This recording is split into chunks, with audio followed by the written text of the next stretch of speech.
பிரபல தயாரிப்பாளரான கே ராஜன் அவர்கள் தற்கொலை செய்து கொண்ட சம்பவம் சினிமா வட்டாரங்கள்ல பெரும் அதிர்ச்சியை ஏற்படுத்தியிருக்கு. தமிழ் சினிமாவுடைய மூத்த தயாரிப்பாளரும் இயக்குனருமான கே ராஜன் அவர்கள் சென்னையில் இருக்கக்கூடிய அடையாறு ஆற்றில் குதித்து தற்கொலை செய்து கொண்டிருக்காரு.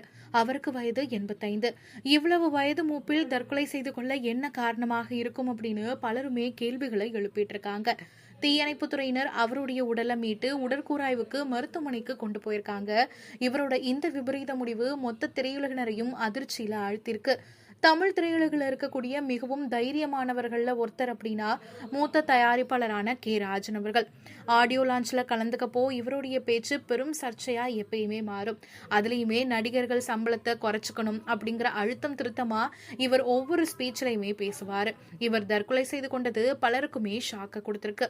தயாரிப்பாளர் கே ராஜன் அவர்கள் 1983 ஆண்டு வெளியான பிரம்மச்சாரிகள் படத்தின் மூலமா திரையுலகில் தயாரிப்பாளரா காலடி எடுத்து வச்சவர்.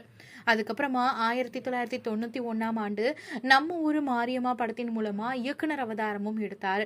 இந்த படத்துல சரத்குமார், நிழல்கள் ரவி அப்படின்னு பலருமே நடிச்சிருந்தாங்க. திரைத்துறையின் மீது இவருக்கு இருந்த ஆர்வம் இவரை விநியோகஸ்தர்கள் சங்கத்தின் தலைவரா மாற்றியது. 2000 ஆண்டு விநியோகஸ்தர்கள் சங்க தலைவரா பொறுப்பேற்றாரு. சக தயாரிப்பாளர் ஒருவரை தாக்கியதுக்காக 2001 ஆண்டு கைதும் செய்யப்பட்டாரு. திரைப்படங்கள்ல நடிக்கவும் செஞ்சிருக்காரு. 2023 ஆண்டு வெளியான பகாசுரன் அப்படிங்கிற படத்துல நடிச்சிருந்தாரு. 4 படங்களை தயாரிச்சிருக்காரு. 2 படங்களை இயக்கியிருக்காரு.